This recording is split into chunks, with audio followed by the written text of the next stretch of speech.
Sobat Info, kita pagi ini akan ngobrol-ngobrol santai mengenai perkembangan sektor perkebunan di Provinsi Sumatera Selatan. Saya Hana Ninta, salah satu jurnalis muda Info Indonesia. Pada pagi hari ini saya akan memandu jalannya diskusi santai dengan salah satu narasumber kita yang spesial ini. Coba kita mungkin undang dulu narasumbernya untuk bisa bergabung di live Instagram ini. Kita tunggu sebentar narasumbernya. Selamat pagi Sobat Info yang sudah bergabung di live Instagram ini.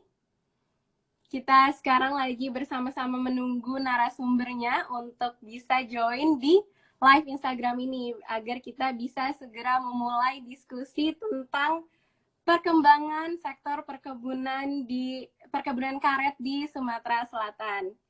Kita tunggu dulu, narasumbernya sedang berusaha masuk ke live Instagram ini.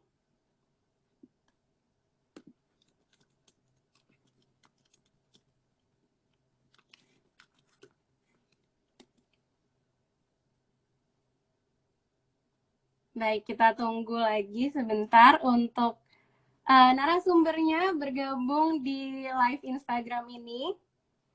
Halo Sobat Info, terima kasih yang sudah meluangkan waktunya pagi-pagi ini untuk bisa menyaksikan diskusi dengan narasumber kami pada pagi hari ini.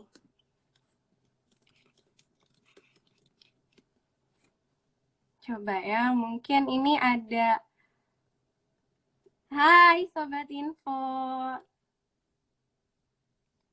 Kita lagi, nih kami masih terus mencoba untuk bisa live dengan narasumbernya.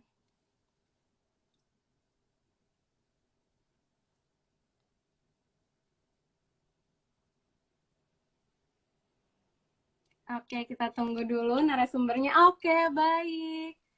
Sudah bergabung bersama kita di sini. Selamat pagi, Bapak Rudi Arfian. Selamat pagi, Bu Ana. Selamat pagi, Pak. Ya, mungkin kita kenalan dulu nih, Pak, sama Sobat Info yang sedang menyaksikan Ngobrol Indonesia atau live Instagram kita pada pagi hari ini. Mungkin saya perkenalan ulang. Saya Hana Ninta, salah satu jurnalis muda Info Indonesia. Dan pada pagi hari ini, untuk Sobat Info yang belum tahu nih, kita akan diskusi santai mengenai perkembangan sektor perkebunan di Provinsi Sumatera Selatan dengan ahlinya langsung nih. Kita sudah kedatangan Bapak Rudi Arfian selaku Kepala Bidang Pengolahan dan Pemasaran Hasil Dinas Perkebunan Provinsi Sumatera Selatan. Selamat pagi Pak Rudi. Selamat pagi semuanya. Iya, selamat Salam pagi sehat Pak. untuk kita ya. Amin. Nah, ini gini Pak, jadi saya dan juga mungkin Sobat Info di rumah nih yang lagi menyaksikan live ini, kita ini penasaran nih Pak dengan kondisi sektor perkebunan khususnya di Sumatera Selatan.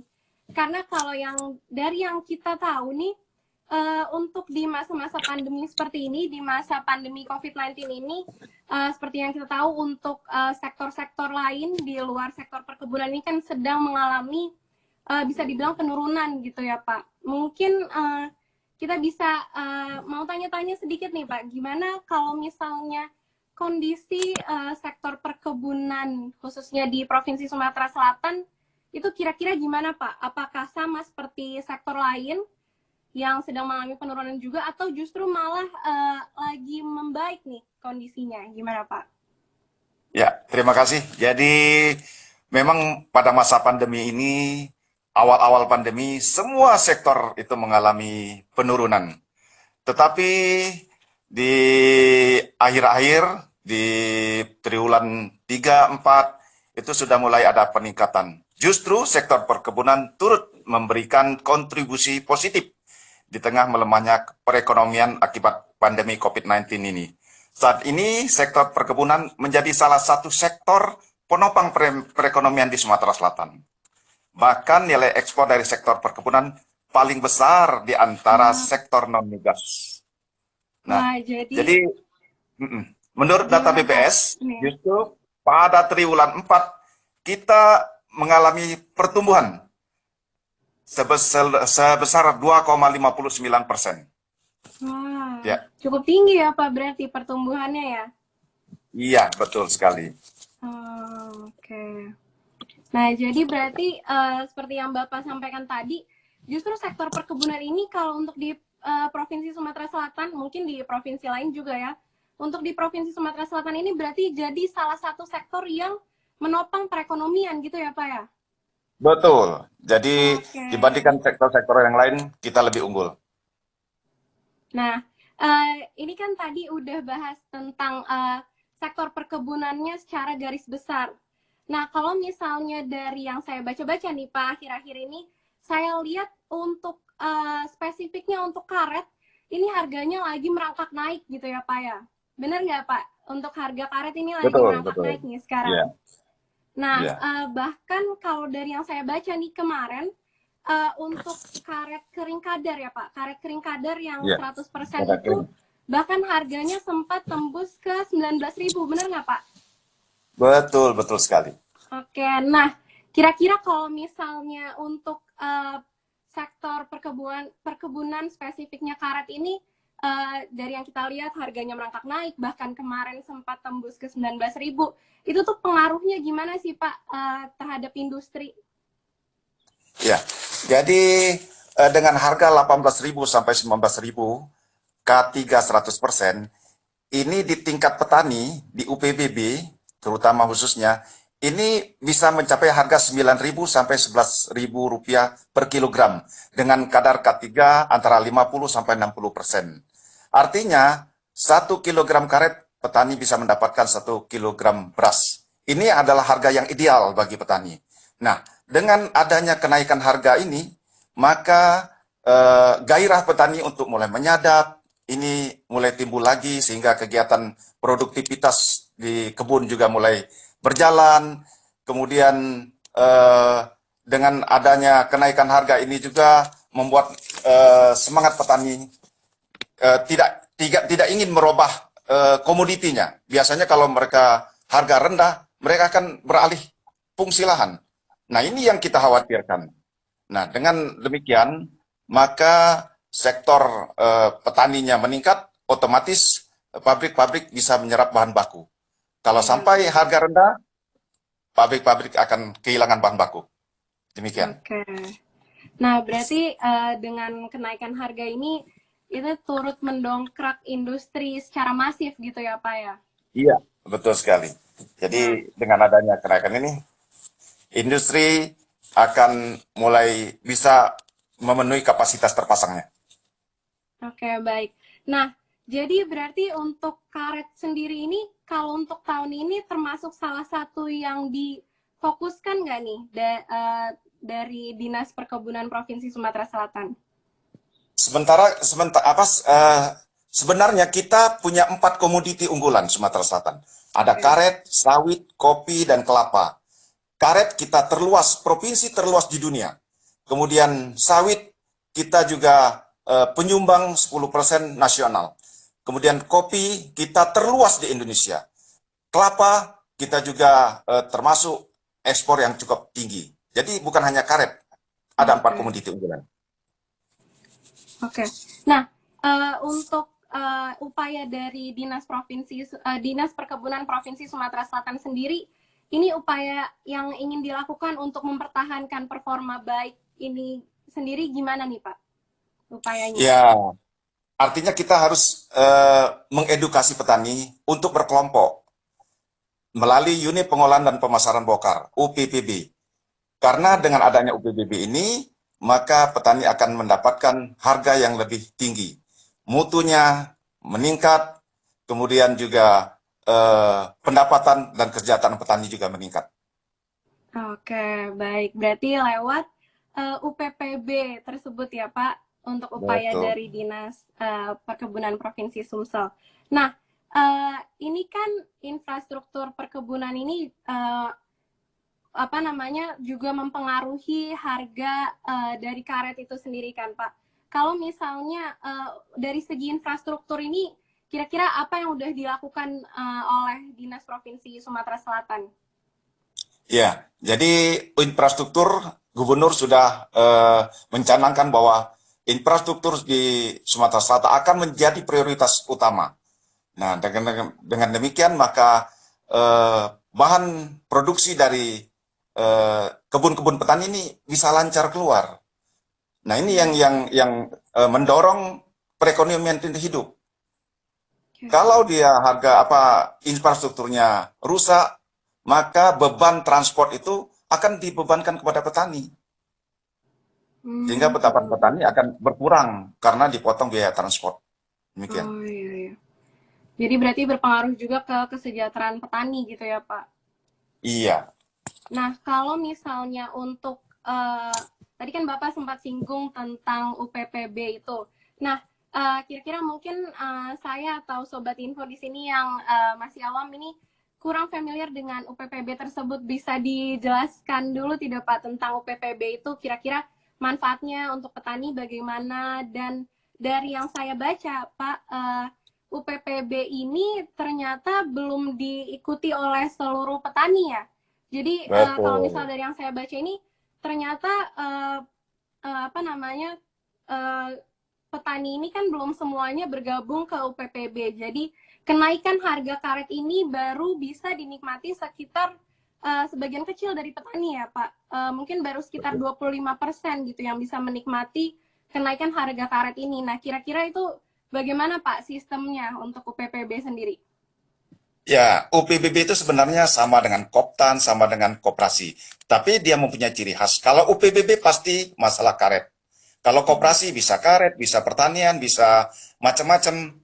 Nah, UPBB ini kita petani yang bergabung di UPBB ini akan diajarkan 3 SOP. Pertama, dia harus memperbaiki mutunya dengan menggunakan bahan pembeku yang dianjurkan. Kemudian yang kedua, petani harus menyeragamkan umur bokarnya. Jadi kalau disimpan 1 minggu, jangan dicampur dengan umur yang 2 atau 3 hari. Kemudian tidak boleh direndam dan tidak boleh dicampur dengan bahan pembeku, dengan bahan di luar karet. Nah, ini yang bisa menurunkan harga. Nah, kita baru 279 UPBB yang terbentuk. Di tahun 2020 kita targetkan 50 UPBB. Ternyata walaupun dengan anggaran yang terbatas karena banyak dialihkan ke COVID-19, kita bisa merangkul 62 UPBB. Ada 12 UPBB tambahan. Karena apa? Karena kita lebih mudah, lebih gampang. Karena sebagian besar petani sudah tahu manfaatnya, bahwa yang ikut UPBB itu akan mendapatkan selisih antara 3.000 sampai 4.000 rupiah per kilogram. Nah, dengan selisih 3.000 sampai 4.000 kilogram karet, kalau petani panen 100 kilo, artinya dia ada 300.000 seminggu yang hilang. Nah, dengan uang 300.000 itu, mereka bisa gunakan untuk membeli beras, mungkin lebih dari seminggu, plus lauk pauknya. Nah, itulah keuntungan-keuntungan UPBB. Makanya Gubernur selalu menganjurkan OPD-UPD di lingkup perkebunan di kabupaten kota, ayo kita sama-sama mendorong terbentuknya UPBB ini. Kita di tahun 2021 ini menargetkan 75 UPBB untuk dibentuk yang baru. Demikian. Oke Pak. Nah, tapi mungkin saya mau tanya juga Pak, kira-kira kenapa ya petani-petani ini banyak yang belum tertarik untuk bergabung ke UPPB sendiri gitu? Ya, ini sebenarnya hanya ikatan emosional. Karena petani membutuhkan dana yang cepat. Artinya kalau bisa panen hari ini, dapat uang hari ini. Sehingga mereka tergantung dengan para pedagang pengumpul, para tengkulak, sehingga mereka karena sudah meminjam uang dari para pedagang pengumpul dan tengkulak ini, maka mereka harus atau wajib menjual kepada para pengumpul dan tengkulak ini. Inilah yang menjadi hambatan. Dan kita, Gubernur, mendorong ada KUR yang bisa dimanfaatkan oleh UPBB ini. Jadi ayo UPBB ajukan pinjaman, kemudian gunakan uang ini untuk menalangi petani sehingga pada umur panen atau umur lelang 1 minggu, bisa 2 minggu, bisa 1 bulan, ini bisa langsung dipotong oleh UPBB. Ini salah satu alternatif bagaimana kita merespon eh, kebutuhan petani yang mendesak. Demikian. Oke, terima kasih Pak. Nah, mungkin sekarang kita geser sedikit topiknya. Saya mau tanya-tanya tentang ekspor karet ini. Jadi kan seperti yang kita tahu, sekarang harga minyak dunia ini naik dikarenakan juga perekonomian Amerika Serikat yang sudah mulai memulih. Itu kan jadi salah satu faktor kenapa harga karet ini mulai melambung tinggi. Nah, kira-kira upaya dari Dinas Perkebunan Provinsi Sumsel ini untuk mempertahankan hal tersebut dan bahkan untuk meningkatkan ekspor itu gimana Pak? Dan mungkin satu lagi, ini negara-negara pengimpor ini kan masih beberapa kali sempat mengumumkan lockdown.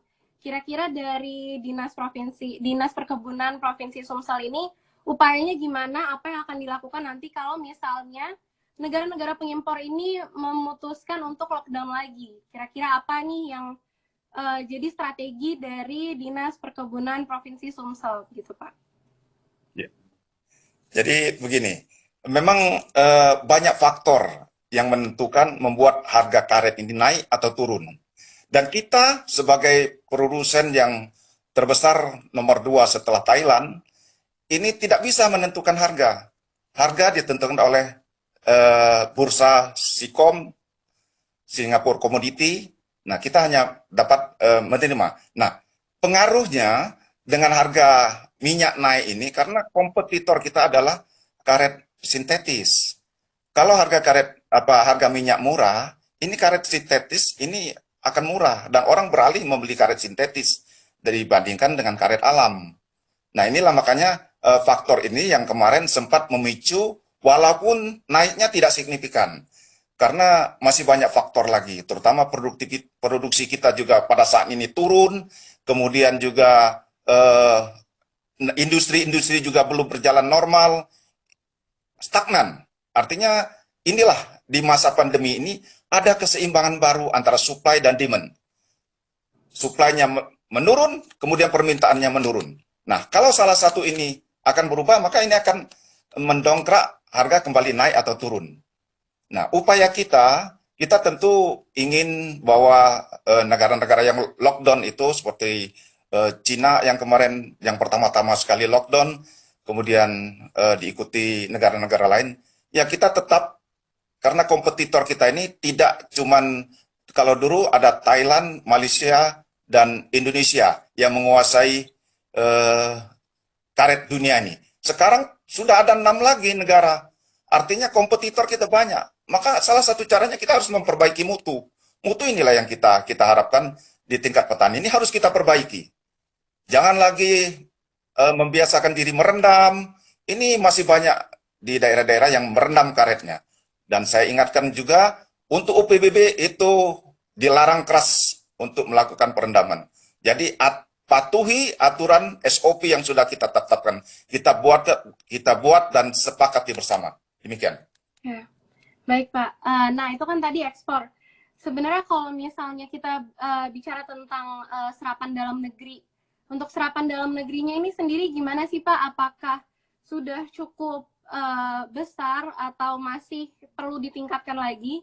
Dan juga kalau misalnya dari yang saya tahu ini kan produksi karet di Sumatera Selatan ini juga bergantung dengan permintaan dari perusahaan-perusahaan pembuat mobil untuk bannya itu sendiri kan. Nah, untuk mempertahankan hal tersebut itu gimana? Atau kira-kira upaya dari Dinas Perkebunan Provinsi Sumatera Selatan apakah sudah menambah perjanjian kerjasama dengan para perusahaan pembuat mobil atau seperti apa gitu Pak untuk meningkatkan serapan di dalam negerinya gitu? Ya, jadi kita memang mau tidak mau, suka tidak suka, hilirisasi ini harus dijalankan di Sumatera Selatan. Kita harus pakai sendiri karet kita pada saat harga rendah. Nah, serapan kita memang kurang, artinya hanya sekitar 10-15% yang kebutuhan dalam negeri. Nah, sementara hilirisasi kita, inovasi dari Kabupaten Muba dengan aspal karet, ini salah satu terobosan-terobosan. Aspal karet ini juga bisa membantu meningkatkan kesejahteraan petani. Karena petani yang menjual lateks itu akan dibeli lebih mahal daripada mereka menjual dalam bentuk bokar. Nah, ini yang merubah kebiasaan petani membuat bokar dan membiasakan membuat lateks. Ini memang perlu sosialisasi dan perlu kemauan yang keras dari petani. Kalau ingin sejahtera ya harus capek-capek sedikit lah. Habis nyadap nggak boleh ditinggal, harus ditunggu, dikumpulin. Maka saat ini dibeli dengan harga 20.000 per kilogram lateks ini. Nah, ini cukup menarik dan tantangan bagi petani untuk merubah kebiasaan ini. Sementara industri aspal karet di Muba juga sudah menyiapkan alatnya untuk menampung petani ini. Bahkan di tahun ini akan menambah 2 lagi mesin sentrifus yang akan merubah karet menjadi lateks. Nah, ini. Nah, sementara untuk luar negeri, kita juga melakukan terobosan-terobosan. Gubernur selalu menganjurkan untuk selalu mempromosikan produk kita ke luar negeri, baik kepada warga negara kita sendiri, warga Sumsel sendiri, maupun warga negara Indonesia, bahkan mancanegara. Ayo, kita punya potensi. Ada karet, kopi, sawit, kelapa, dengan mutu dan kualitas yang, serta kontinuitas yang siap kita lakukan.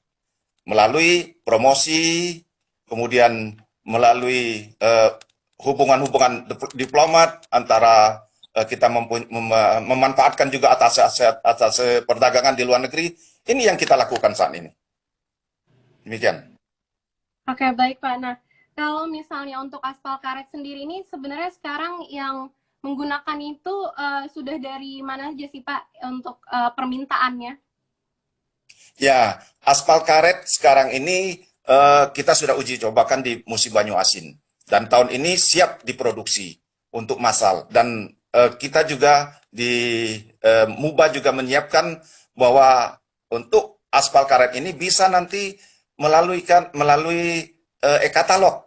Artinya tendernya cukup pesan, harganya pasti, dan tidak ada permainan di situ, terbuka, fair. Nah, ini yang kita harapkan provinsi-provinsi tetangga, terutama provinsi tetangga seperti Jambi, kemudian Bengkulu, ini supaya dapat menggunakan aspal karet. Termasuk juga Provinsi Sumatera Selatan sendiri mendorong untuk pelaksanaan perbaikan jalan ini dengan menggunakan aspal karet. Bahkan jalan tol juga kita saat ini sedang melakukan lobby-lobby supaya jalan tol yang ada di Sumatera Selatan ini menggunakan aspal karet. Demikian. Oke. Baik Pak, berarti sudah banyak juga ya Pak ini rencana-rencananya ke depan untuk strategi-strateginya, upaya-upayanya. Jadi sudah banyak yang diusahakan gitu ya Pak untuk meningkatkan performa dari karet sendiri di Provinsi Sumatera Selatan. Nah, mungkin terakhir kalau boleh dirangkum nih Pak, jadi apa aja nih langkah-langkah yang akan dilakukan ke depannya untuk meningkatkan industri perkebunan karet dan juga mungkin komoditas lainnya nih di Provinsi Sumatera Selatan, seperti yang tadi Bapak sampaikan kan ada beberapa komoditas unggulan lainnya gitu. Ya, jadi kita untuk hilirisasi ini ada beberapa program yang sedang digarap saat ini. Gubernur mengharapkan seluruh bupati wali kota untuk selalu berinovasi dan akan di backup oleh Provinsi Sumatera Selatan. Apapun inovasinya akan kita backup. Seperti contoh di Muba saat ini ada aspal karet, kemudian sebentar lagi ada CPO yang bisa dibikin bensin. Kemudian yang sudah berjalan ada B30, biodiesel 30 sampai bahkan nanti B100. Itu untuk sawit. Kemudian kopi ini kita juga rencanakan karena kopi kita ini diekspornya melalui Lampung. Tahun kemarin hanya 1.800 kilogram yang kita ekspor, hanya 2 kali pengiriman. Sementara sisanya itu diekspor melalui Lampung. Nah, saat ini juga kita sedang mengupayakan mencari investor untuk membangun pabrik kopi di daerah Sungai Lais. Dan pemerintah kota, pemerintah Provinsi Sumatera Selatan menyiapkan infrastrukturnya supaya investor tertarik untuk menanamkan modalnya di Sumatera Selatan. Demikian juga kelapa. Kelapa kita, sabut kelapa itu belum banyak termanfaatkan. Dibuang menjadi sampah, dibakar, justru menjadi masalah. Nah, ini juga kita dorong untuk ada hilirisasi. Karena kebutuhan kokofit dan kokofiber ini sangat besar di luar negeri. Tinggal lagi kita action yang diperlukan. Ada eksekutor yang bisa mengeksekutornya. Kita banyak rencana-rencana, tapi tanpa eksekutor, semua hanya rencana di atas kertas. Demikian. Ya, baik Pak. Terima kasih nih Pak pemaparannya tentang kondisi sektor perkebunan karet di Provinsi Sumatera Selatan. Tadi Bapak sudah menjelaskan tentang upaya mempertahankan performanya, juga untuk rencana-rencana ke depan udah dibahas semua nih. Saya mewakili Info Indonesia berterima kasih banyak atas waktunya kepada Bapak Rudi Arpian. Dan juga terima Ya, kasih sama-sama. juga untuk Sobat Info yang sudah menonton Ngobrol Indonesia pada pagi hari ini. Ya, terima kasih Pak. Mungkin sedikit saya ingin menjelaskan juga tentang media kami, Info Indonesia.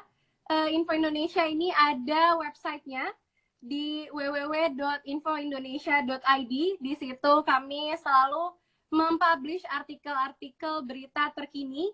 Dan juga di Twitter ada di @_infoindonesia. Untuk di Facebook ada @infoindonesia.id.